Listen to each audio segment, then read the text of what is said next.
Welcome back to the Already Dated podcast, where today we're going to be talking about long-running game series and which games are best. And in many cases, dated games never got outdone by new games in the series. Yes, and so there's not much structure to this one. If you watched our last episode, which was about the 90s 3D mascot platformers, you should check that one out. That one's a real doozy, and that one is a lot more structured, very linear, history-focused. This ain't gonna have any structure like that. We went through year by year there. This is just kind of flip-flopping between different game series. Which are the fan favorites, which are our favorites. And there are some hot takes shuffled in between. Some spicy takes, yes. And even though we both have played a lot of the same game series, there is a lot of disparity between which is each of our favorite ones. Yes, some of them will be ones that only one of us has played something from, but most of them we have played, if not the same game, at very least the same series, and because of that, our favorites can be pretty different. And well, nowhere is that more cemented than in our very first one. Yes, jumping straight into the deep end of the pool. Yes, with the hottest take probably of the whole episode of Resident Evil. Yes, where the fan favorite is a pretty split decision with the Resident Evil 4 and then the Resident Evil 2 and its remake. Yes. Since the remake is pretty faithful to the original. Of the original tank control ones, Resident Evil 2 is the favorite. Yeah. Which is then funny because the remake, which isn't tank controls but is still Resident Evil 2, is now also the new fan favorite. But yeah, because they're fan favorites for different reasons. Yes, very different Resident reasons. Evil 2, basically, it improved on everything from Resident Evil 1. Giving you the two different characters, Leon and Claire. Mm-hmm. And the more looming presence of, Mr. X, I believe he's called. Yes. And they both had separate campaigns, met separate characters, and it all kind of cemented in what people think is the best climax of any Resident Evil game at the end. Yes. I recently played Resident Evil 2, not the remake. I haven't played the remake yet. 1998 one? Just the original PS1 version. And yep, Resident Evil 2, it still holds up so much so that you could release the game today just fixing the graphics and nothing else, and it would be a perfect game almost. I couldn't find really anything to critique about it except that maybe the boss fights are kind of boring, but they make up in spectacle. Yeah, the boss fights are going to be probably easier in today's climate. Yeah. With what they did in remake, then they changed a bit of the story, and they didn't add as much of the original Resident Evil 2. They took out a lot of the more crossing over aspects that were in the original, like the whole zapping system where you can leave stuff for one character, or the A-B scenario thing where one story is different to the other depending on who you start the game as. They got rid of most of that, which to me is why I didn't really like the remake when it first came out. But people say it's an amazing game regardless. Yeah, I mean, I haven't played the remake yet, so I'll probably give it a whirl eventually. One that we have both played very extensively is the other fan favorite, Resident Evil 4. Yes. It's got less of the heavy action elements of 5. Resident Evil 5 leaned really heavily into the action elements, where Resident Evil 4 just it really went into its horror roots. Resident Evil 4 was the middle ground. And it made the perfect third-person perspective camera that would be used in other games that are not named Resident Evil. Mm-hmm. And it drops you, and when you start that game, it drops you straight into zombie Spanish villagers with torches. Yep. where you are And immediately fighting for your life. this is such a weird comment or thing for me to point out, but Resident Evil 4 has the most satisfying reload in any game I've ever played. Reloading the it's really pistol always feels so good, not only because of how scarce ammo can get because of it being a survival horror game, but I don't know, just the combination of the animation and the sounds they use and the camera perspective, how close it is, it always feels so good. But like Resident Evil 4 is both considered what ruined the series for years to come by a lot of people, but it's also considered the greatest title in the Resident Evil franchise of all time for the same amount. Because Resident Evil 4 was where it was the perfect middle between the survival horror and then the action that they started to introduce. Whereas then 5 got a bit more actiony. And yeah, okay, then we move into the and then hot take leading here, into the hot take, which is so the game that came after Resident Evil 5 was a little game called Resident Evil 6, which is considered one of the worst Resident Evil games. Which is considered released. One of the worst, if not the worst mainline Resident Evil game. Yeah. And it is my favorite of all of them. Because not because it's a scary game, because it's not. There's like tiny bits of the Leon campaign that are a little spooky, but like it really departed from the horror side to focus on the cinematography of the franchise. The main reason why I think 6 is my favorite is because the third-person shooting and all the systems that surround it are the best I have played in any game ever. Just the way third-person shooting feels in it, and that you have 4 different kinds of dodge rolls and a melee attack and a counter melee attack and a dodge roll that can lead into a counter melee attack. You've so many different systems. It's like you're playing a freaking hack and slash game, but it's a third-person shooter. Yeah. If you just play the Mercenaries mode of Resident Evil 6, that's all you need, really. The Leon campaign is great. The Chris campaign is not. That one's boring. And then the third and final campaign I haven't played yet, but all you needed was the Leon one. Because that gets your little spooks in there and you get all the really good action gameplay. And yeah, I'd say of the classic horror-focused Resident Evils, 2 is the best. But of the action-focused ones, I put 6 above 4, because yes, 4 has the balance of the 2, but 6 improves on 4's gameplay so much that But for me, my favorite is also a fan favorite, which is 4. Yeah. Because I enjoyed that it was still focusing on its horror side, which is why I played Resident Evil in the first place. Mm-hmm. It's the only horror game I could get through because I'm a wimpy. But I also just really enjoyed the story of Res 4 at the time. Like, I can't recall most of it now. Well, there's not that much story to it. No, but like, if I had to pick a Resident Evil game for story, I would probably pick 2 still. Oh yeah, 2 stories great. But the combination of all the different things was what made Resident Evil 4 my favorite one. Because if I had to pick for one aspect, it would be 2. And what's interesting is that 4 is being remade as well. And I will probably give that a whirl again. So it's because that'll have been years since I've played it. I'm really worried for that remake, because going off of how remake 2 plays, it's nowhere near as action focused as 4 with your roundhouse kicks and stuff that you can do in 4. And I think they're gonna remove that, which is gonna be a massive bummer for me who likes 6 so much because it has all that stuff. Yeah.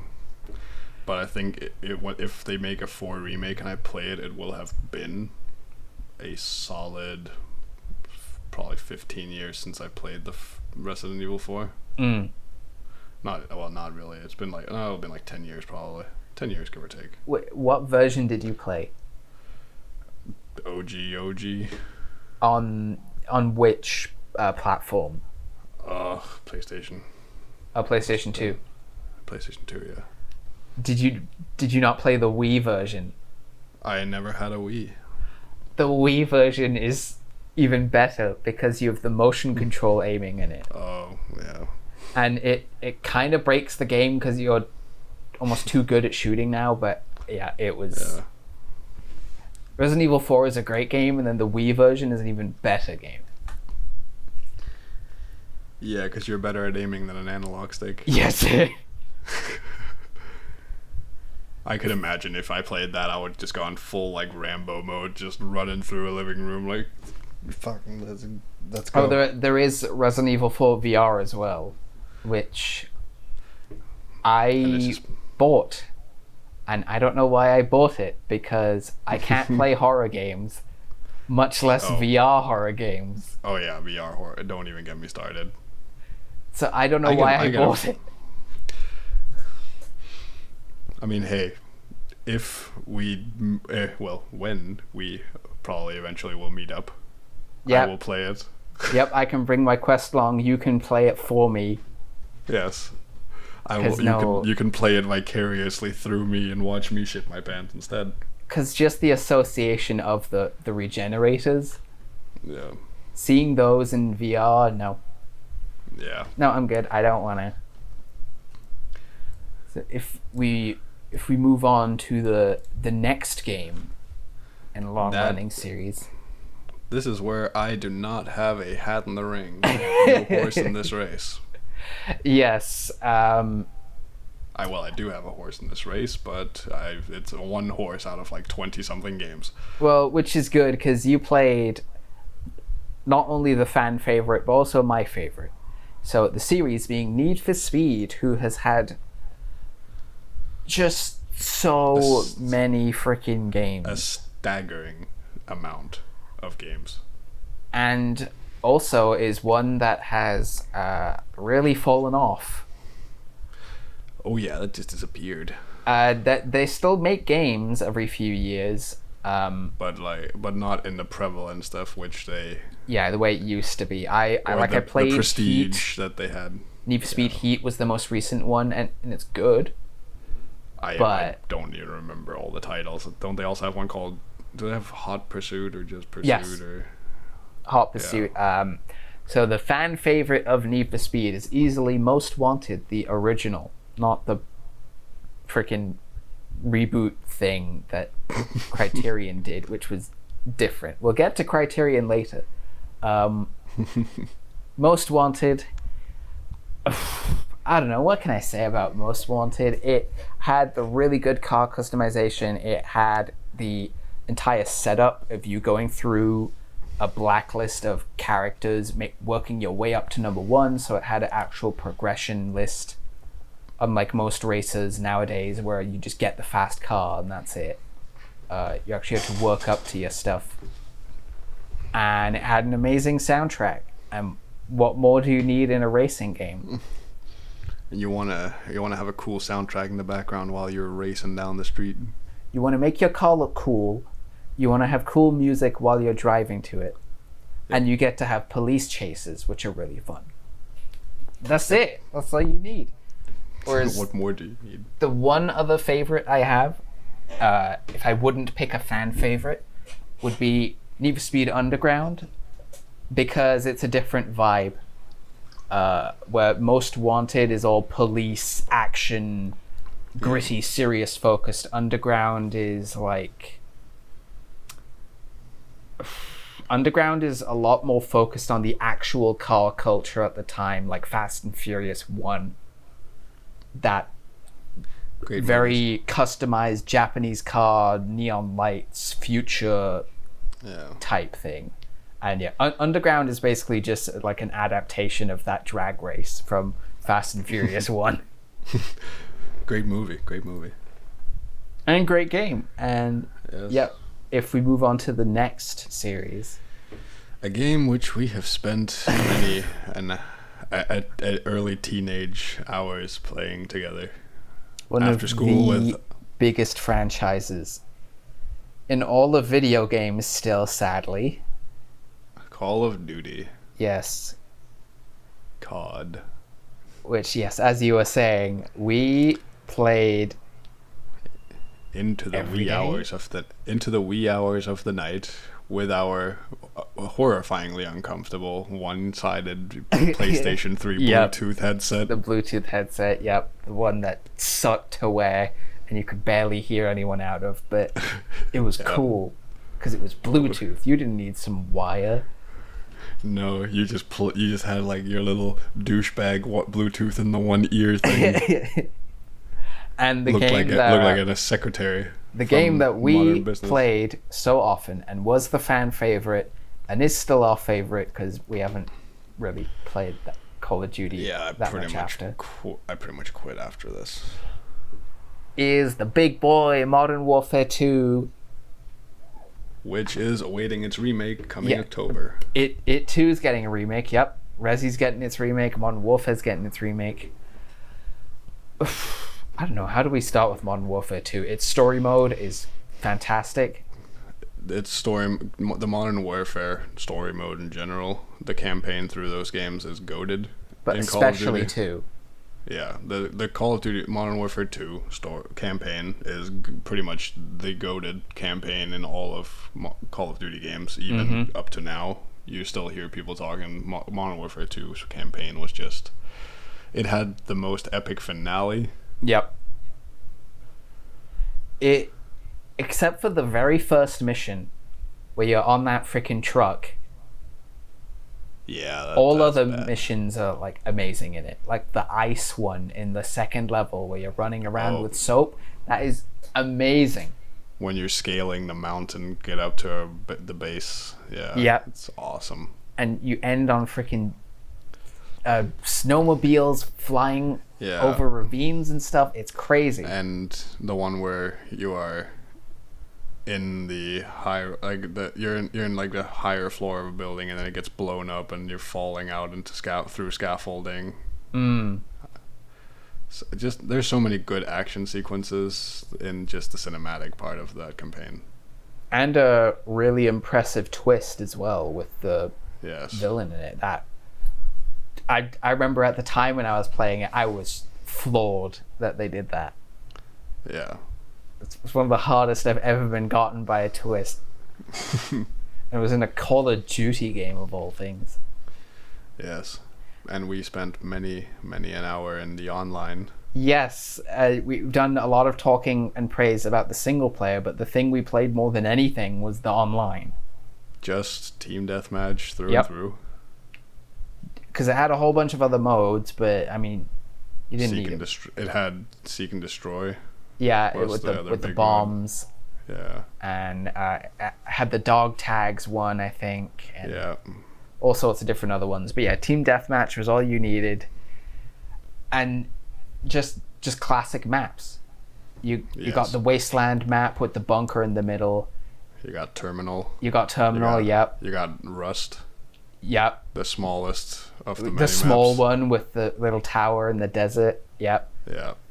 The one with the house on the hill. Yeah. I don't know what other maps were there. There's the ruined city Hmm. that's been blown up, which I remember a specific time of us playing that one, where I believe it was me. I had been downed, and you were coming and you ran through like 2 or 3 players to run and protect me. Oh yeah, because It's like, no, I ran around with the riot shield all the time. Yes. And then I got up again, and then we moved on. And if you were to try and specify why the multiplayer was so fun, It's what made of it, really. yeah, because the shooting felt really good, of course, and the maps Yeah. were really good. But I mean, Call of Duty still did do that for its Yeah. next few games. Oh, yeah. I think it was just a But- combination of we both had it, the single player was really good, and so the multiplayer was good too, and tons of other people were playing it. Yeah, but like the multiplayer was pretty much what we made of it. Otherwise, we probably wouldn't have played it that long. No. Because, like, we both played Black Ops afterwards, but, Yeah. I mean, Again, I stopped after Black Ops. Really. yeah. Same here. I haven't played a single one after Black Ops. And we move on to Yes, this time a Titan. it's all you this time. We move on to probably one of the biggest titans in gaming. The biggest And- gaming franchise ever. Yeah, the best-selling gaming franchise of all time in several categories, not just gaming. Yes. Merchandising, Media franchise, card. merchandising, yep. Yeah, it's a behemoth. And it comes along with a phrase. Who's that Pokemon? And It's Pokemon. gotta catch them all. The little yellow mouse buddy Pikachu. Yes. Which, I mean, how many games has Pokemon had at this point? 15 main series games. Yeah. It's got 6 Pokemon Mystery Dungeon games, 2 Pokemon Snaps, because that just got remade as well. Yep. It's got 6 tournament games. There were 6 tournament games? 4 or 6, I don't remember the exact I number. thought there was only 2. No. They're like Okay. tournament stadium, whatever games. Coliseum, that's right, yeah. Yeah, There's they have all Pokemon sorts. Stadium, Pokemon Coliseum, Pokemon Tournament X something, which was a more recent one. Yeah, there's been a lot.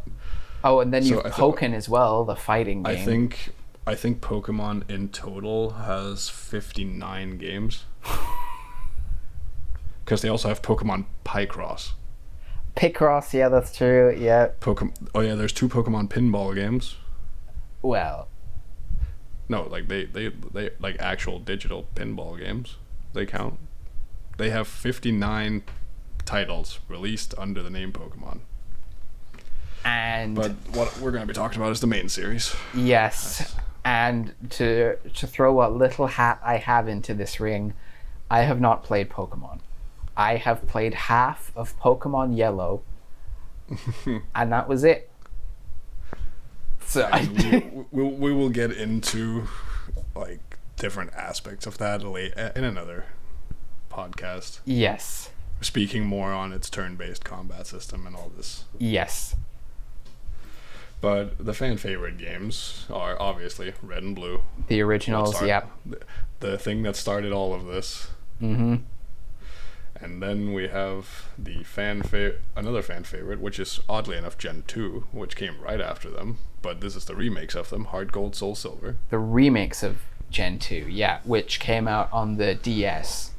Yes. And the reason it is the fan favorite is because not only was it the remake of the Gen 2 games, but it also hid, like, effectively the whole red and blue map in there as well. The original Gen 2 games did have Kanto, Yeah. but the remakes improved so much on it, and the remakes also included up to Generation 4 Pokemon. Because it was a remake during the Gen 4 era where Diamond and Pearl came out, so it actually included all of those Pokemon as well. And if there's any Pokemon game that people always say that isn't the original 2, these Heart Gold or Soul Silver are the ones that people say is the actual best game. Yeah. And then there is another hat in that ring, and that's probably the most, what I would call is probably the most replayed Pokemon game of all time.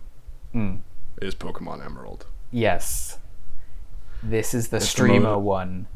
This is the streamer Pokemon game. It's the one they make the Kaizo versions of, the Yep. Nuzlocke runs. It's all Emerald. Yep. Because people love to run Gen 3, but Emerald gives you the best of both worlds from Ruby Sapphire. Mm-hmm. And it gives you Rayquaza. Yeah, it's what all streamers use. It's what all the ROM hacks use. Yeah, it's the basis for most of the ROM hacks. Yeah, if Heart Gold Soul Silver is the game that people say is the best for sheer content wise and stuff, Emerald is the game that is the best overall, perhaps.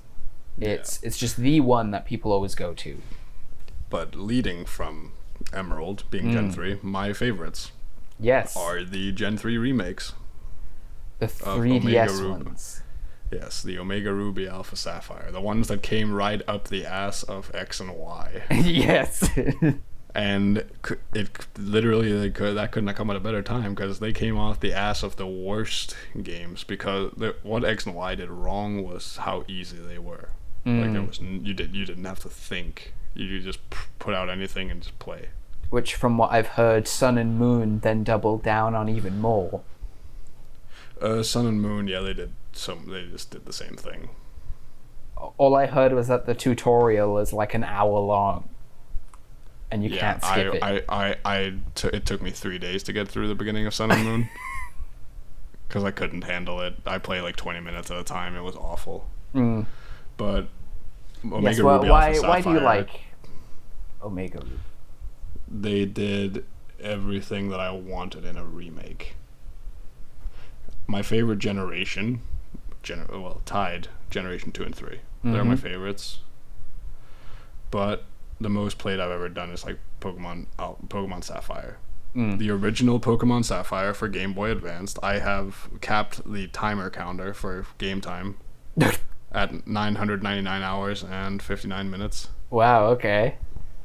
And I capped Pokemon Alpha Sapphire on my 3DS at 999 hours What? and 59 minutes. Yes. I didn't know you played the 3DS one that long as well. Oh yeah, I completed the Pokedex from 1 to 700 and whatever at the time. Wow. I had 250 shiny Pokemon. I was in it. I did the battling, I did everything. But they get after you finish just the main story, which was basically just a Gen 3 thing, which they updated a little bit. And you had Pokemon all the way up to Gen 6, which was also a goodie. But what really got me was the end game. After you beat the Pokemon League, all these secret islands opened up and you could go and catch the different legendaries from all the different games and all this stuff. Oh, that's cool. And then they made a whole separate thing called the Delta episodes, which was a whole different storyline after you beat the Pokemon League, which was another like hour and a half of gameplay in itself of just story. And then after that, then you go to the Battle Island and all this stuff. There was a lot of gameplay. Before I had finished everything from end to end, I had played like 250 hours probably. Jeez. That really is the best way to do a remake from the example you were giving. You remake the original game and then you add stuff on top of it. Yeah. Like, I wanted them to stay faithful to Gen 3 during the main story, but then, spruce it. Like some of the areas were completely redesigned, but with the same, same story, but just redesigned the visual. Yeah. Which, again, just made it that much better. If we move on to the next best game in a long-running series. So... another very long-running series that came up quite a few times in the previous one, the 90s platformer thing, is Mr. Sonic himself. Sonic the Hedgehog. Sonic the Hedgehog and his brother Sonic the Hedgehog. Yeah. Sonic has had a boatload of games, not just mainline ones, but all the spin-offs. Well, I guess technically 4 2D Sonic games. Then you got Heroes and Shadow the Hedgehog and the 2 adventure games and Unleashed and Colors and Generations and Forces and the most recent one that's coming out, Frontier? I don't even know anymore. I fell off the Sonic wagon a long time ago. The fan favorite, except for Mania, which came out recently, but still the fan favorite of Sonic is one of the original 2D games. It's the final of the 2D side scroller Sonic games. And is famous because it's technically 2 games that get merged into one, which is Sonic 3. which is so highly praised that it kind of is on the level of boredom. Yeah. Except for the fact that Sonic 3 is a really good game, so it earns it. But our favorite games do not reflect that sentiment. No.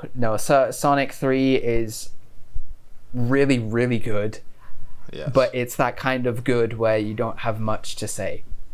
Yeah, it's just everyone knows it's good, and Yep. we know it's good. Everyone knows it's good. It's the fan favorite. It's Ours a are general not. consensus. Our favorite is not Sonic 3. It is not even a 2D game. We went into the 3D era. Yes. And let me start with mine, and then you can go to yours, because mine is still the more popular-ish one. Yours is the more popular of our two favorites. Yeah. Of the 3D ones, the most popular one is Sonic Generations, which is my favorite. And why is it the favorite? Because it's the best of both worlds, like Miss Hannah Montana said. At the best of both worlds. Where you got your classic 2D Sonic levels, but they remade them to look 3D.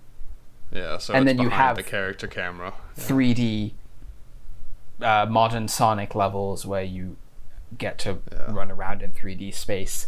And there's no other way to say it other than it just feels amazing to play. It feels amazing to play a character who runs so fast, and yet you can control him, and the levels look so good, and it goes through every era of Sonic. You get to play like one of the best levels of each game. And I wish they'd just do that again, which they tried somewhat with Forces, and then that was bad. And mine, need I explain more? Just insert Sonic Heroes original soundtrack here. You have to back it up, because people don't like Sonic Heroes. Okay.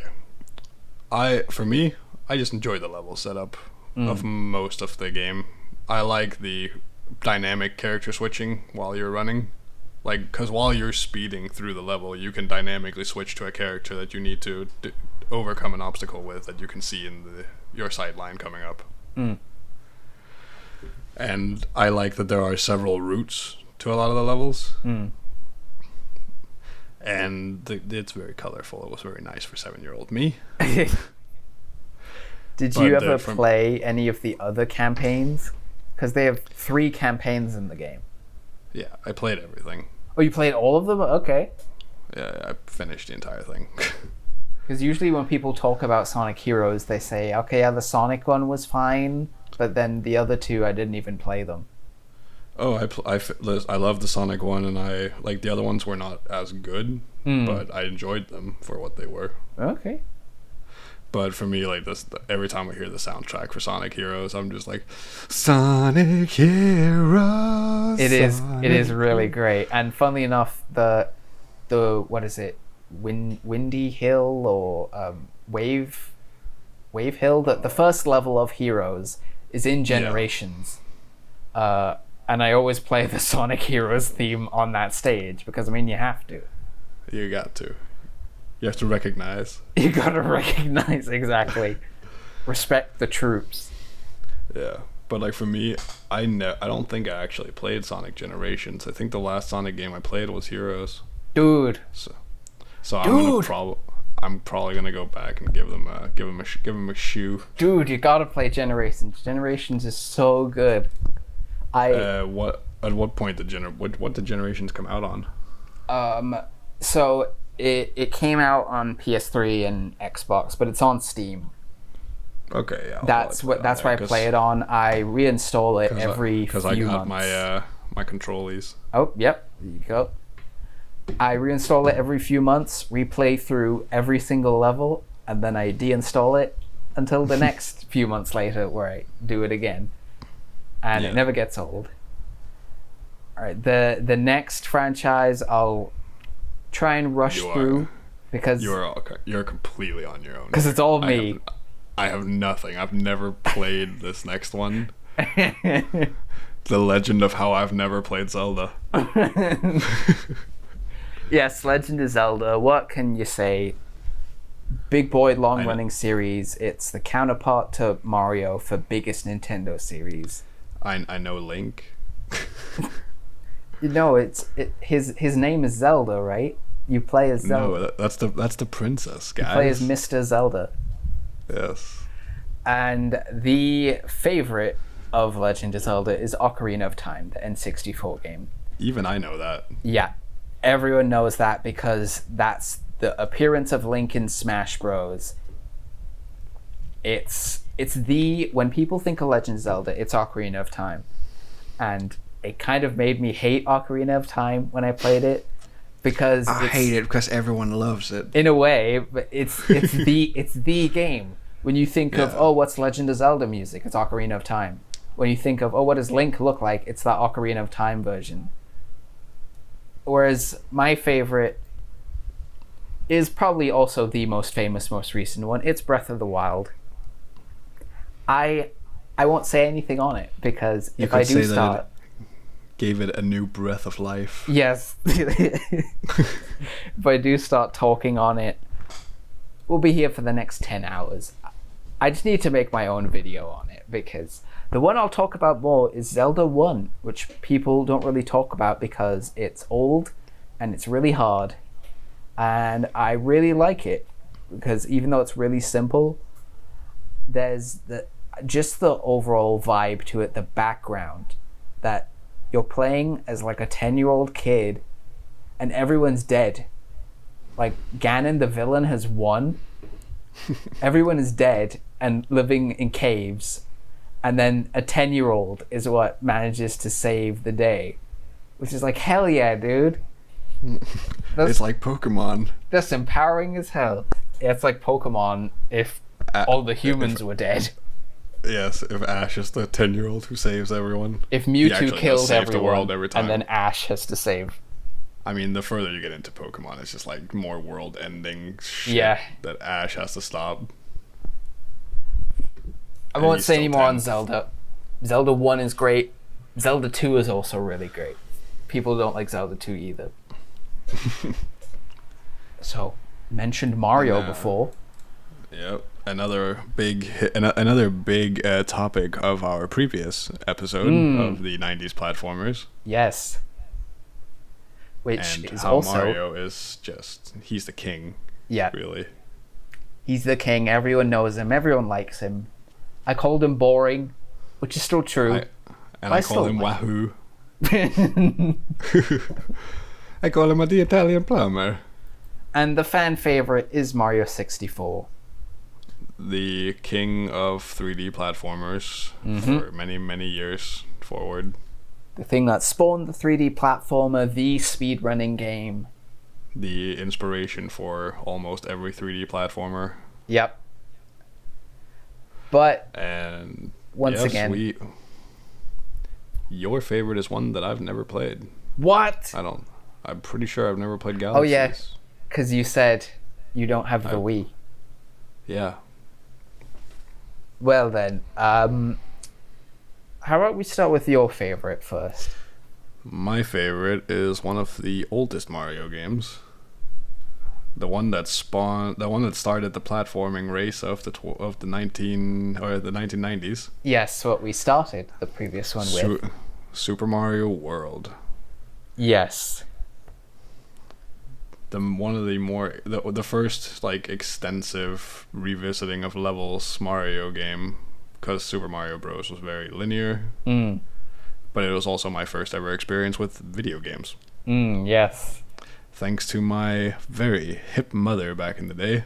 Who bought it at a gas station. At a gas station, yes. My mom bought the Super Nintendo at a Danish gas station in the 90s. And got Super Mario World with it. My super hip at the time 26-year-old mother. Because where else are you going to buy a Super Nintendo? At the gas station. Yes, exactly. But 3 years old playing Super Mario World. Finished Super Mario World with my mom for the first time when I was 6. I think my mom still to this day has more time played in Super Mario World than I do. Wow, really? Oh, she played it so much back then. It's ridiculous. Now, your one. Yes. Galaxy. Yes, Mario's Galaxy. So, as it has been no secret, I don't really like Mario's games that much. Yeah, Mario Galaxy is a game I will stand behind and say it is one of the best games on the Wii. Maybe one of my favorite games ever. In the top 50, at least. Not in the top 10. The top 50. That's It's still putting a in nice there. spin on it. That's putting a nice spin on it. Look, Mario Galaxy, its soundtrack is amazing. It plays really great. Probably not as well as 64, but just the design of the worlds, how creative they get. Mario Galaxy is just so good and creative and unique.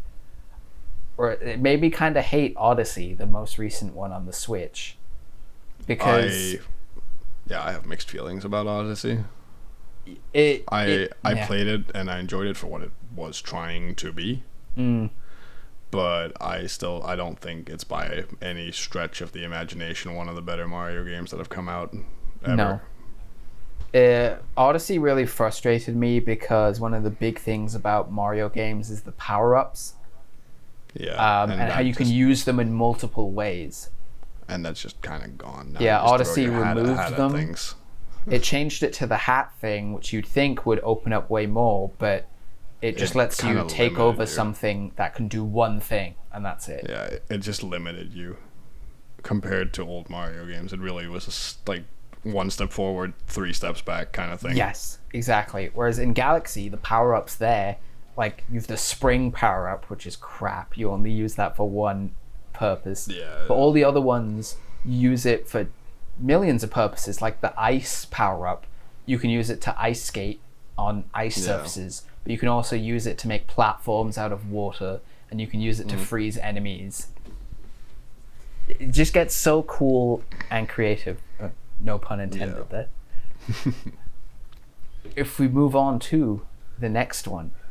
A very short one. Yeah. Just touch and go kind of topic here. Donkey Kong. Another You star haven't- of the 90s you haven't- platformer. You haven't really played much Donkey Kong. No, in fact, I haven't played a single Donkey Kong game ever. Well, the fan favorite is Donkey Kong Country. Their original, first, yes. their first offer up of the side-scrolling 2D platformer. Also 1990s. Very revolutionary for its time because of the graphical style. That Yes. it was 3D characters that they pre-rendered. It was 3D visuals on a 2D side-scrolling gameplay. Yeah. Which still to this day hasn't really been done again. Which, I mean, because they don't have to. But Yeah. But my favorite is Donkey Kong Tropical Freeze. It's the one I spent the most time playing because I got it on Switch not, like some years ago. And I just kind of ran with that. But I have played Donkey Kong 64. Which, for again what it was, is more like a collectathon thing. yeah, more in the vein Had of Banjo. Had very annoying character swap mechanics. It's probably the only reason I did not put it as my favorite, because I did enjoy the game. I just really hated some of those mechanics that you had to tediously do throughout the game. Yeah, I still don't think there are any ROM hacks for the game that change it so you can swap characters on the go. Which should be done if someone makes a ROM hack of it. There's ROM hacks of all sorts of N64 games, but yeah, I don't think that one exists. But that's about it on my thoughts on the Monkey Man himself with the many 20 children. With Dixie and Diddy and Lanky and Dookie and Pookie, I don't know. if we go to the next long-running series, It's just for me, also it's another- one I haven't played anything of yet. It's a short take, this one again, because I also haven't played much, but I've played a little bit. Yes, it Final is Fantasy. Final Fantasy. The man with the big sword. in one of the games. In one of the games, yes. That's the fan favorite. Big Sword Final Man, otherwise known as Final Fantasy VII, Yes. on the PS1. I want to play this game. I'm gonna play this game for a video at some point, because from everything I've seen of Final Fantasy VII specifically, I really love what the game looks like. I do not like turn-based combat even a little bit, which Final Fantasy as a series is all focused around, which is why I've never played them. But the remake looks pretty sick, so once that goes down in price on Steam, I'm buying and playing that sucker. And my favorite is the only one I've played. Fun thing about that is just Final Fantasy XIV, the MMORPG online version. Yep. After they made it good, before it was shit. Before the reboot where they literally killed the world in the lore. Yeah, it's just I played it after they made it good. Mm. But only so much. But it's basically now been dubbed the WoW killer. Yes. Because everyone is quitting WoW and going to Final Fantasy. The story is insane in Final Fantasy XIV. Like, it is nutty. Mm-hmm. Everyone who went and played it for the first time and played it all the way through all the expansions were like, this is the best storytelling in any MMO ever. Yeah, people say that with each new expansion, somehow the story keeps getting better. Yeah. Which is ridiculous. Big props to those guys. The main thing that ever turned me off, because I tried to play Final Fantasy XIV at one point when I was done playing Elder Scrolls Online, and I was in a brief MMO kick, which then moved on to Old Republic, which I've mentioned a few times. Yeah. I couldn't get into FF14 because of the load screens everywhere. Which is a weird point to make, but just every little instance had load screens, and then the combat was like WoW combat, which those two combos for me were like, okay, not for me, I'm out. Yeah, I could do a whole solo podcast on World of Warcraft for a full episode. But we are not going to do that. No, because I've also at this point I've also quit WoW, but I played World of Warcraft for almost 18 years. But now we get into probably another meaty. Yes, this is one we have both played. We both share the same favorite game. Well, partially. And I mean, it's like 90-10 for me. Yeah. So we still unanimously agree on the favorite. And it's also the fan favorite. Assassin's Creed. Assassin's Creed, yes. Ezio Auditore. Yep, fan favorite Altair. being Assassin's Creed 2. The first intro of Ezio. Yes, because Assassin's Creed 2 was Assassin's Creed 1, but better in every way. It was just Assassin's Creed 1, but everything you wanted that wasn't in Assassin's Creed 1 was in Assassin's Creed 2, basically. Yep, it had... And with a better character, lore-wise. Better character. The storytelling was fantastic. Yep, the story was fantastic. The location choice was fantastic in Italy. I mean, for the open world of Assassin's Creed 2, for the time that it came out, was really quite extensive for that kind of game, for a AAA game anyways. Yeah. And just how diverse it was in those locations. And I mean, yeah, if you go back and play it now, like, the combat isn't really that deep or anything. Yeah. I mean, I replayed it like a year ago. I still want to go replay it. I didn't 100% it like I did back in the day on PlayStation. But I played through the story and I still thoroughly enjoyed myself. Where did you play it on? I played it on... I got it on Steam, but I obviously play it through Ubisoft. Oh. Because, yeah, I've heard the PC ports aren't very good. No, it's because there's no controller. Oh. You can't connect a controller, so I played it on keyboard, which was awful. That's right. I was gonna say I've wanted to replay 2, but for some reason I didn't on Steam. I tried recently. I tried to go in again with my Xbox Elite controller thing, and it does not register controllers. Sick. That Love and that. that I think and Black Flag, their PC ports are really bad with controllers. Awesome. Yeah. Or is that's our one shared fan favorite? And there's then your other fan favorite, which has come up, I think, in every episode so far. Almost. It's been mentioned in passing almost every episode.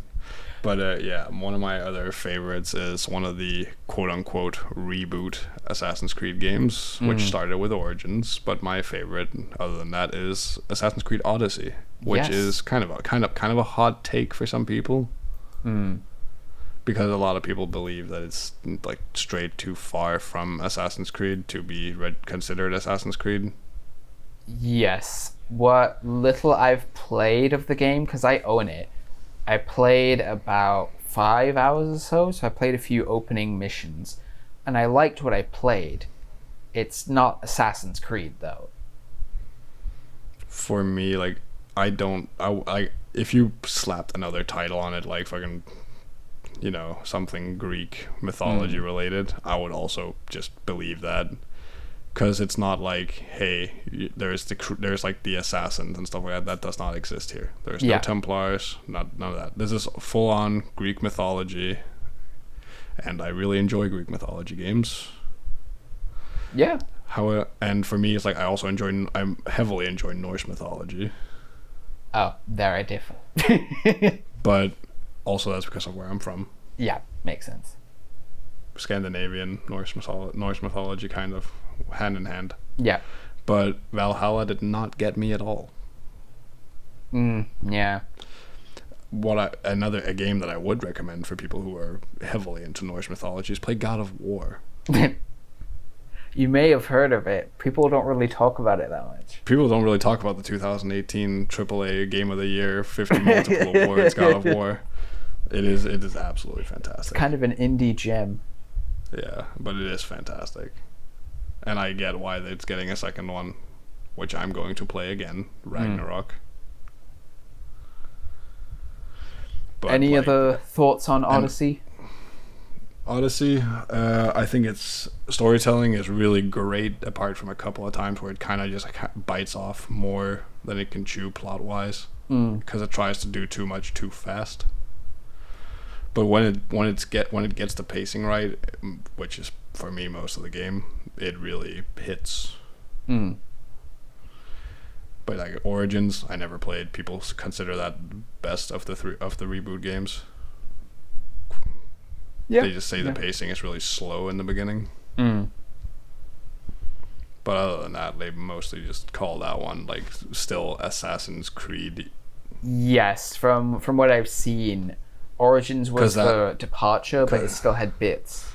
It's still centered around them being assassins. Yeah. Or being in, like, the assassins were actually a thing in Origins, where in Odyssey and Valhalla, well, there are a thing in Valhalla. In Valhalla, you do talk to a guy from the assassins, and that's a whole storyline on its own. Yeah. But Odyssey is the one that just kind of completely, all it has in there that's Assassin's Creed is Animus word used. Oh. Like a couple of times. Sick. That's literally it. And then you got all the other bad Assassin's Creed games, Assassin's Creed 3. Yes, which we have mentioned before. we have differing opinions on Black Flag to a certain extent. Yes, very boat true. Combat. Boat, yes, the boat game. But other than that, I don't really think there's too much more to say for me on my favorites here. Yes, if we move to Tomb Raider next. Oh yeah. Most of my experience differs because I've mostly played the reboots. Yes. Which is the fan favorite, the 2013 reboot? I believe it's 13. Yeah. Yeah, because I didn't play it until later, but... Same here. I very recently played the Tomb Raider reboots. So the original, Rise of the Tomb Raider, and then I got a bit into Shadow, and then I fell off. I finished Shadow of the Tomb Raider story from start to finish in 9 hours. I did it in one sitting. From what I played of Shadow, it was really good. I think it's a great game. I just don't think it does enough differently from Rise and just Tomb Raider. Yeah, because the jump from Rise to the original Tomb Raider was like a massive jump in quality in just every regard. But even then, I mean, we said it before in our comparisons video that Tomb Raider never really did anything better than Uncharted. Yeah. And it kind of stuck that way, even into And if you guys haven't Rise. listened to that thorough comparison, Yes. go back and have a gander. Yes, all about spiritual successes. And blatant rip-offs. Yes. And so the fan favorite is the reboot, and your favorite is the reboot as well. Yes, my favorite is the original reboot that came out in 2013. Because I think it was just a fun game. Yeah. It just it reminded me of like how I felt playing Uncharted, just with less of the story-driven nostalgia for me. Yeah. It did like the mechanically what Uncharted did better. But Mechanically it just better, puzzle-wise better. yeah, so it gave me that feeling. It was like I felt good playing it. Felt fun. Yeah. From start to finish. Would you replay it, though? Yes. I would replay it. Because that, for me, Well, as soon as I finished that game, that was when I immediately knew I'm never replaying this again. But it's like I have a really hard time replaying games if I'm if they're not like really like, for me replaying Uncharted 2 is seamless. I can go back and do that anytime. Yeah. And going back and playing Assassin's Creed 2 with a controller would be seamless for me. Yeah. Because it's just what it is. Going back and playing the Tomb Raider game, could I do it? Yes. Would I, get out of my way to do it? Probably not, because I don't have that much time to play Yeah. nowadays. Whereas So I usually play something I haven't played. if you go to my favorite, it is polar opposite. It is triangle boobs. Yes, Lara Miss Croft. Polygonal herself, the very original Tomb Raider. I say, not having played the sequels yet, odds are once I play them, I'll say probably Tomb Raider 4 is the best or something. But like Tomb Raider 2, which we spoke about actually very briefly Yes. in the last episode, about how it made all the it introduced all the defining features of every Tomb Raider game to come after it. Yep. And what I've played of Tomb Raider 2, it is the thing that sequel should do, same as Assassin's Creed 2. It's the first game, but better in every way. Yeah. Shooting's better, the platforming's better, her animations are better, the model is better, the graphics are better, everything. Yeah. But I can't judge since I haven't finished it. Yeah. So what I've played of... We want to judge the complete experience. Yes, and Tomb Raider 1 is great. It goes off the rails in the final chapter, but up until then, it's a fun time. Yeah. And Just so, a quick passerby here yes, of the Jin himself. yes, onto the brief fighting game section, talking about Tekken. So there's not much to say about Tekken. I was not a fan of Tekken for a very, very, very long time. I was much more a fan of a game that's going to come up a bit later. Which I coincidentally never really played. It wasn't until recently Tekken... that I played Tekken 3, and turns out Tekken 3 is pretty damn good. Tekken 3 is pretty damn awesome. It's almost like it's the fan favorite for a reason. It's almost like it's my favorite unanimously between any Tekken game ever. Even though I also very much enjoyed Tekken 5. Yes, But Tekken before 3 that, is... I played Tekken 5. My childhood fighting game was Tekken 3. Mm-hmm. PlayStation 1. Playing Eddie. Yes, Aptly, my co-host. Mr. Capoeira himself. My capoeira and co-host himself. Yeah, I can do Capoeira, totally. Yes. Tekken 3, much like Resident Evil 2, it's a PS1 game, but you go back and play it now and it still holds up perfectly. Yeah. You don't have to change a damn thing because it just plays so well. Which It's just good. Yeah. It's a good fighting game.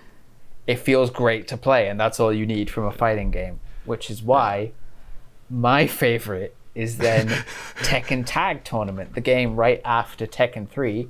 Which is basically Tekken 3. Yeah. But It's Tekken 3, but there's more characters, and it looks better. That's it. like, I also love Tag Tournament, but Tekken 3 was like, it's my title. Yeah.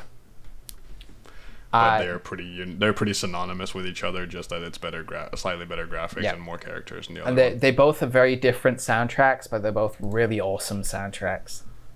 The Tekken 3, I could listen to the Tekken 3 soundtrack again. I haven't heard it in like 10 years. Speaking of franchises with very good soundtracks. And a million games. And a million games, yes. Mr. Birdman himself. Is that what he calls himself still? Yes, the Birdman. Yes. Tony of Hawks. Tony Hawk. Which, I mean, Tony, he's got a million games. He made them himself. Yeah. He worked at Neversoft. He programmed them. It's all Tony. The fan favorite is, well, a bit of contention because there's a lot of different fan favorites. Yeah, this one was pretty hard to nail down. Yeah, What but the general consensus is, but the general one that seems to come up most is Pro Skater 2. yeah.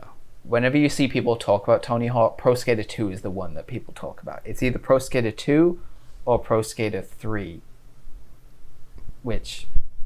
And Pro Skater 2 just kind of inches that one out. And same thing as the theme has been for the past few ones. Pro Skater 2 was Pro Skater 1, but better in every way. And our favorite is not Underground. Pro Skater 2. It is Underground. Yes, Underground. It was the games that came after Pro Skater. Not an Underground hit, because Underground is also a fan favorite. But in a different era. I don't know what to say about Underground. Its soundtrack is great. Yeah, it's awesome. The levels are all really cool. You get to go to Hawaii in that game. Yeah, you do. You get to go to Hawaii and you do a McTwist between two buildings over a helicopter. I haven't played Underground since I was like 13. Yeah, I haven't either. Yeah, I remember that. I remember that always. That Underground is probably a game I replayed as a kid like 20 times or something stupid. I wouldn't stop playing Underground. Me and my friend would just sit and free skate in Underground for like 2 days straight when I was home in Denmark on holiday. Whereas nowadays, if I were to play Underground, I prefer Skate. So odds are Underground probably wouldn't do that much for me. Yeah, no, skate just kind of revitalized that genre. Yeah. Of quote-unquote sports games. Because I never really cared that much about getting the high score, which is what the Tony Hawk games are all about.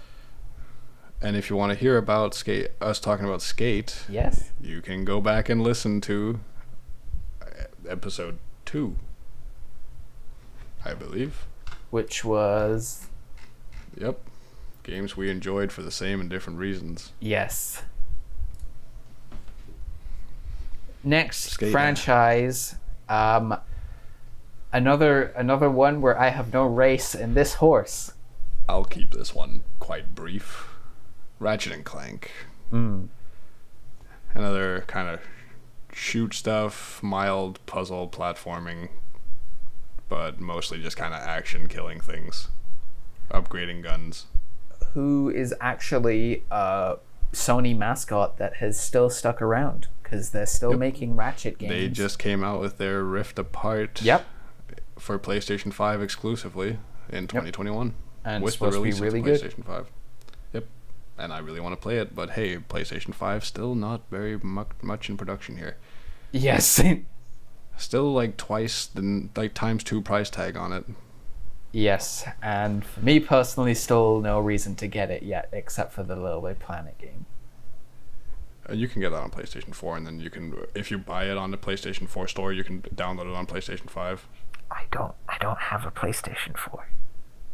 Oh, you don't have that either. I used to, but I gave it to my brother. And then I think he probably sold it, so. Oh, I'm so sorry to hear that.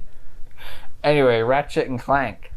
My favorite, the fan favorite is the first game. Yeah. Ratchet and Clank 1.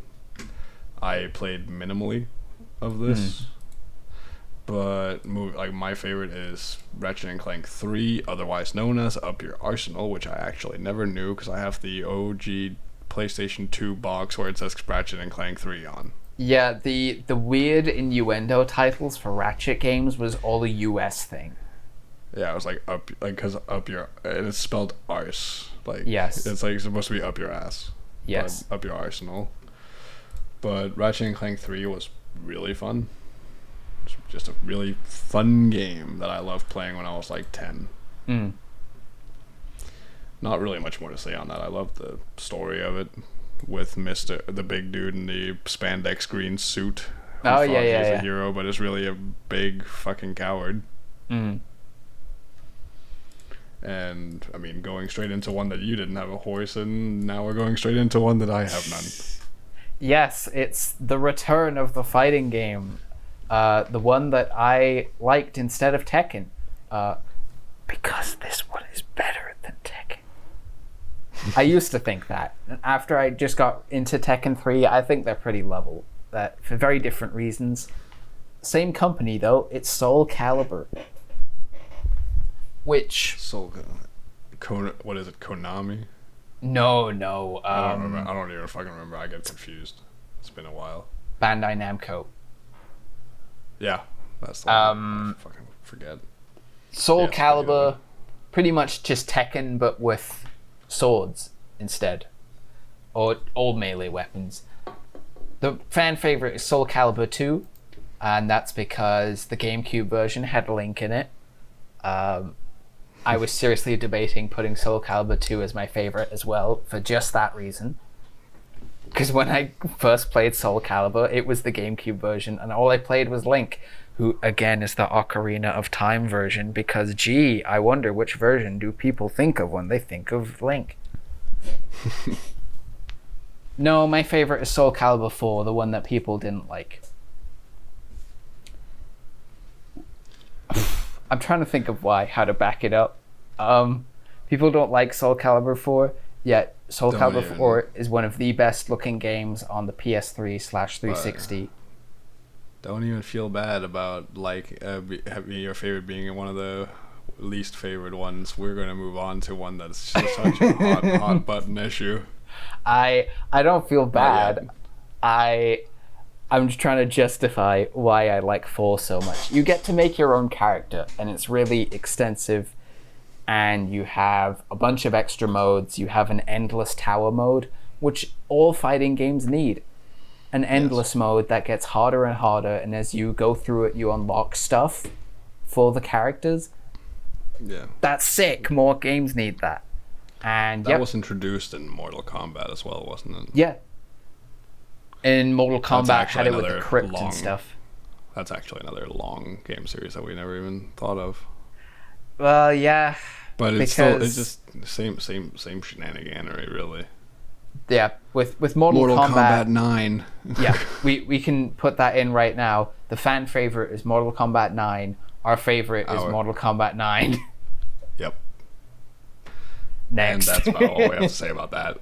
Fatality. Yeah, I was done with Soul Calibur as well. Moving on to the next franchise. And I know you have plenty to say about this one. Yes, I'm gonna allow you to speak your mind. I'll try and keep this one short because it's Metal Gear. Metal Gear Solid. Metal Gear. The favorite Metal Gear Solid is Snake Eater, the one in the forest. I do not like Snake Eater at all. I don't get why so many people like it. People say its story is really great. I think its story is really simple. It's really emotional because of how it ends, but that's all it has for me. I don't like its gameplay because it's like Metal Gear Solid 2 where it's a top-down game, but Metal Gear Solid 2 has a map so you can see what people are, whereas in Metal Gear Solid 3 you don't have a map. So how the hell are you supposed to play a game that is top-down where you can't see what people are and it's a stealth game? I'm actually surprised I knew exactly what your favorite one was. It's probably because Not I've really. mentioned it before. Not really surprised. You've spoken about it many Yes, my favorite is the one right after 3 is Metal Gear Solid 4, the one with Old Snake. times. Yeah. For those of you who are good at counting, what comes after 3? What comes There's after 4. 3? It's actually Portable Ops on the PSP.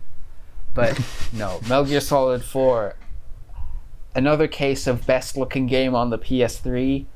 Its story is fantastic. People like to make fun of its story a lot because of it makes the characters in Metal Gear Solid 3 the villains of the series, which people say doesn't make sense, but it makes perfect sense because Metal Gear Solid was never that deep of a writing series. So of course they're going to put that in. And its gameplay was actually really good too. And people like to say it has too many cutscenes, which it does have a lot of cutscenes, but you can just press skip on the cutscenes. And when you get back to the gameplay, you're back in the game. That's it. I am the cutscene skipper for games that have a lot of cutscenes. I'm not engaged in the story. If I'm engaged in the story, I don't mind watching cutscenes. The Metal Gear Solid 4 never does the annoying modern video game thing of it does like a forced walking section. Because you can't skip those. Nope, just when cutscene comes up, press skip. Okay, I'm back into the game, and it's one of the best stealth games ever made. Fight me, bro, if you like Metal Gear Solid 3. And if you say 4 is bad, fight me. I will say 4 is better. Don't at me. Don't at me. Don't at our Twitter account. Yeah. All right, to the next one that we have mentioned the franchise of a lot of times as well so far. Yeah. Rockstar's claim to fame. Grand Theft Automobiles. Grand Theft old-timey automobiles. With probably a most obvious fan favorite of all time in San Andreas. Yep, if you're listening to this and we heard us say GDA is up next, you probably immediately thought of that, oh shit, here we go again meme, which is probably going to be dated already, so fitting to the podcast name. Yep, San Andreas is the favorite because San Andreas is a really great game. And we have a pretty unanimous favorite. Yes, which is not San Andreas. Yeah. If you've listened to previous episodes, you probably already know which one it is. It is Nico. You want Bellic. to go? It's Roman. You want to go bowling? It's Nico Bellic's Wild Bowling Ride. Because, I mean, what can we say about GTA 4? Its story is great. Its ragdoll physics is great. Better than GTA 5. Yep. Its map is great. GTA 5's map is pretty good. Yeah. I wasn't going to say GTA 5, better than GTA 5 there. No, but... Same. Like, I actually like GTA 5's map better. Yeah. Everything you could want in a GTA game, though, whether it's the gameplay or the story or the map or how you can just have fun in it, messing around with stuff. You can mess around without consequence. Yes. In the online, yeah. Yeah. There's 0 consequence, although you can't actually have any cars saved. But yes, for the online... They're easy enough to find. Yeah. But for the story mode, 4 trounces 5 in every way for me. Pretty much. There is that's not really a contest. GTA 5's online is obviously it's its own beast. Yeah.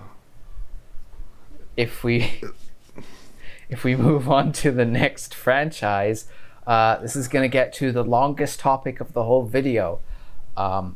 It's the Elder Scrolls. The fan favorite is Skyrim. Skyrim. The fan favorite is Skyrim because it's a great game and you can mod the crap out of it. And my favorite is Skyrim because it's a great game and you can mod the crap out of it. Anyway, next franchise. You said Elder Scrolls and everyone just screamed Skyrim into it's the Skyrim. screen. It's Skyrim. No, there's people who will say Morrowind because it's a better written or better RPG, but Morrowind has freaking dice roll combat in a first-person game. So in a first-person game, you have Dungeons and Dragons combat, which I'll put this out here right now in case it ever comes back in the future. There's maybe nothing I hate more than dice roll combat. It's a reason why I don't like D&D. Critical failure. And they put it in a freaking first-person melee combat game where you can hit an enemy and the game just decides, no, you missed. Skyrim is better because it doesn't have that. We do have some quick fire ones coming up here. Lego games. The Lego games, favorite, yep. Easily Lego Star Wars. Yep, Lego Star Wars, the complete edition. Yep. And great my game. one is Lego Marvel Super Heroes. I also enjoy the crap out of Lego Star Wars. But I most recently played Lego Marvel Super Heroes. I actually finished it like a week ago. Thing is that Lego games are pretty timeless because they're the same, but they're different in each game in some way. They're samey, but they kind of do their own thing in each series of game. But nothing else special going on. Yep. Next franchise is Prince of Persia. It's another long-running one. My fan favorite, the fan favorite is Sands of Time, which I have not played, actually. I was a chump who owned the PSP, and Sands of Time wasn't on the PSP, so I couldn't play it. So my favorite was the original, the very original Prince of Persia, the DOS-box one, because like Tomb Raider, it had platforming that feels like it actually mattered. You had to really think about when you jumped. And it was a really fun, really hard game, and it had an hour time limit, which means you can pick it up and play it whenever you want now. You have an hour to kill. You think, can I beat Prince of Persia? No, you can't. Because it's really hard. And next one. Going from that one, we're heading into the driving world. Yes. For the first time since we spoke about Need for Speed. Yes, and I mentioned Criterion. Yes, Burnout. Yes. Burnout, a series that sadly has disappeared.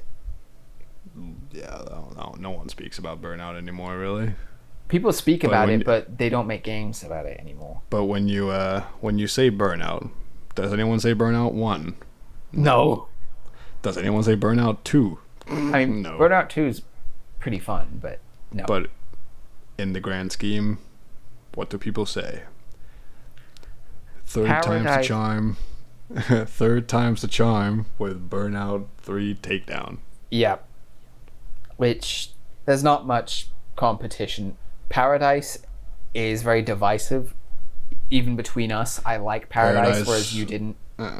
Yeah, Paradise for me falls more into it leans more over to the Need for Speed style. Not really, but it leans more into that than original Burnout. Yeah.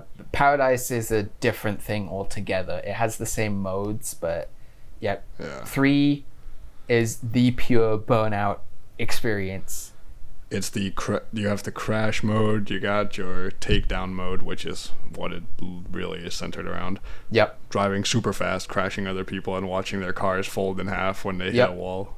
It has an amazing soundtrack. It still looks fantastic for a PS2 game. Yep. Or in my case, Xbox Classic. Or the Xbox Classic, yeah, true. And that's all you need. Another very short one, like Elder Scrolls before it, is Monster Hunter. All Monster Hunter games are great, but in their own way. The fan favorite is World. You don't like any because you haven't played any. World is the favorite because it's the big AAA, came to the PS4 and PC one, and because World is a really good game. But my favorite is 4 Ultimate on the 3DS because it plays not as good as World. It doesn't have as much content as Generations Ultimate, but it's the middle ground between the two where it plays really great. It runs fantastically on a 3DS. It runs at 60 FPS, which is crazy. And there's a boatload of content, and it's really fun. Runs at 60 FPS on a 3DS. Yeah. Isn't the 3DS like 30 FPS capped? No. It's just really underpowered. Because the Switch is 30 FPS capped. No, it's not. Yes, it is. No, it's not. It has 60 FPS games. In certain games, like Overwatch is a 60 FPS game. It's capped at 30. Yes, that's different though. In a lot of games, it can't literally play higher than 30 FPS. No, it can't. But the Switch can run 60 FPS games. It can run, but a lot of the games will not run. No, because it's not powerful enough. But like Smash Bros. Is 60 FPS and Mario Party. That's what I mean. Like a lot of the games that are supposed to be 60 FPS cannot because it's not powerful enough to run it at 60 FPS. No, and the 3DS was even less powerful, and it ran a freaking Monster Hunter game at 60. And I just mentioned Mario Party, which is funny that it's the next one. Yeah, I only played one Mario Party game. Yeah, and it's apparently like the worst one. Yes, you didn't know it at the time, but this was the second biggest hot take of the whole thing after my Resident Evil take. I was educated. So the fan favorite of Mario Party is Mario Party 3 on the N64. If you've ever watched Giant Bomb's videos of them playing Mario Party, it's Mario Party 3. Whereas I got on a bit later on the Mario Party train, which was Mario Party 4 on the GameCube, which I still stand by to this day is the best game. Fight me again. Metal Gear Solid 3, and now Mario Party 3. Nope, Metal Gear Solid 4 is better. Mario Party 4 is better. And in my case, Super Mario Party for the Switch is the only one I've played. Yes, Super Mario Party, the first one on the Switch, not the more recent remakes. Not the 2021 version, the Mario Party Superstars, yeah. Yeah, which I have not played, obviously. From what I've played, it's good because it's just a remake of the 64 games, so they can't mess anything up. Yeah. Unlike in Super Mario Party, where it's so simple. The issue is this is gonna sound like such a nerdy response from someone who's played a lot of Mario Party. They make a bunch of little changes, but they add up to ruin the game for me. They add in co-op buddies, which makes the game much easier and gives you more dice rolls. I mean, for me, it's just like I don't have much of a reference point outside of it. Obviously, if I'd played the other ones, probably would feel different. The biggest change that killed the game for me is that they changed the price of you getting stars. Because in all other Mario Party game, it's 20 coins to get a star, whereas in Super Mario Party, it's 10, and that is the amount you get from winning a mini game. So if you win a mini game in the very first round, you already have enough. Which was like, okay, so the game is just busted then. Yeah. And now, finally, ending on one more Mario game, unless we can think of any others afterwards, is Mario in his little rinky-dink kart adventures. His little rinky-dink automobile adventures. Mario GDA. Yes. The fan favorite of Mario Kart is Double Dash on the GameCube, which, look, I grew up with the GameCube. I get it. Mario Kart Double Dash is a really good game. It's not as good as Mario Kart Wii, though. I did play Mario Kart Wii for very short, because I never owned a Wii. Yeah. So I only played it if I was at like my one friend who had it. Yeah. If I was at his house and we played it. But me, it's like I mostly played Mario Kart 8 now. It's the one I have the most hours in of Mario Kart games, and I enjoyed it. If I'd say So- any Mario Kart is the best, 8 is the best one. There's a reason they haven't made a new one, and they've added DLC to it instead, because Yeah, they don't need to make a new game. it feels good to play. Yeah, it feels great to play. It looks great on the Switch. It Yeah. runs at 60, unless you're playing multiplayer. Yeah. It runs at 30. Yeah, and I mostly play multiplayer Yeah. with my fiance, And so but I just don't wear glasses, then I can't tell. Because I'm blind as a bat. if I can't see the game, then it doesn't matter what FPS it runs at. If I can't see the game, it could run at 200. And yes, just to settle this score, because I guess I'm the hot take machine of this episode, to Double Dash, it is a good game, but people really praise being able to have 2 characters on a cart. It didn't add anything. Yeah. It just let you add 2 more items. They had special items, which was cool, and they should bring back, but people say, oh, it's so revolutionary, because if you played it with your little brother, then you could make it that you're driving the cart, and then your little brother throws items. As an actual little brother who experienced that sucked. That wasn't fun.